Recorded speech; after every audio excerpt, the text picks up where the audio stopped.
Lance Corporal Jones. Lance Corporal Jones was an ex-army gunner, bent on becoming a marathon runner. Needing a regime of fitness and working, he took up jogging each dawn without shirking. But Jones was unusual, not normal at all.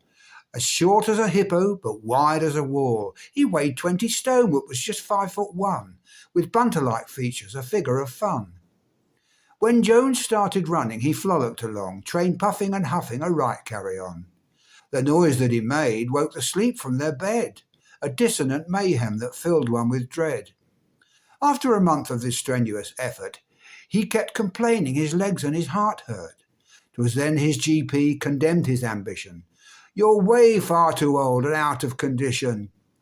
Jones took this advice with a despondent air, and he saw that stardom must be sought elsewhere. He badgered his care home to surf on the net, to search out a target to frame his fame yet. Then Jones grew elated, smiles wreathed across his face. The Cooper's Hill cheese rolling wake is a race of 200 yards, all downhill and flat, read out dear Nurse Mildred. "You could handle that."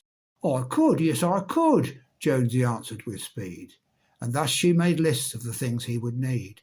Some running shoes, shorts and a Go Jonesy hat, all jazzily tinged like a calico cat. Jones wrote off to Gloucester the very next day for entry permission the old-fashioned way.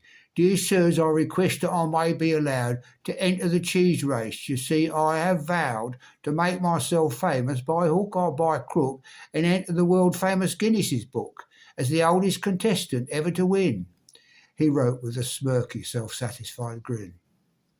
The answer received was in positive vein. Now what could be simpler, a race without pain, just 200 yards and the prize could be mine, he thought as excitement near tickled his spine. The day of the race dawned with lightning and rain, 3 hours of downpours and near hurricane. The course had become a peat boggy quagmire, and Jones feared the worst, that his plans might backfire. Yet the starter announced, "I think that all found, with so many entrants here we're duty bound to start the proceedings, so take your marks due." Because of his age of 102, old Jonesy was given a handicapped start, full 20 clear yards, which gave him freshened heart. The prize was a £9 full Gloucestershire cheese, held high by the starter. Then, "Get set, all please," he sharply announced as he threw the cheese down. The entrants rushed forward, no whistle was blown, all screaming, excited and tumbling free. Yet right there in front, and astonishingly, Jones, in his vantage point, hit by the cheese, had grabbed it and curled up with tight bended knees, and flew with the force of it, rolling like mad on quite the worst journey that he'd ever had. But sadly for Jones, he went wildly off course. He just couldn't fight against gravity's force. Whilst winning the cheese was that which had thrilled him, 'twas hitting that oak tree finally killed him. They carried him off like a relic of war, a mud-preserved trophy, all bruised and so raw. They've built a plinth upon which he now stands, inside a museum, and there he commands a heartfelt respect from all visitors there.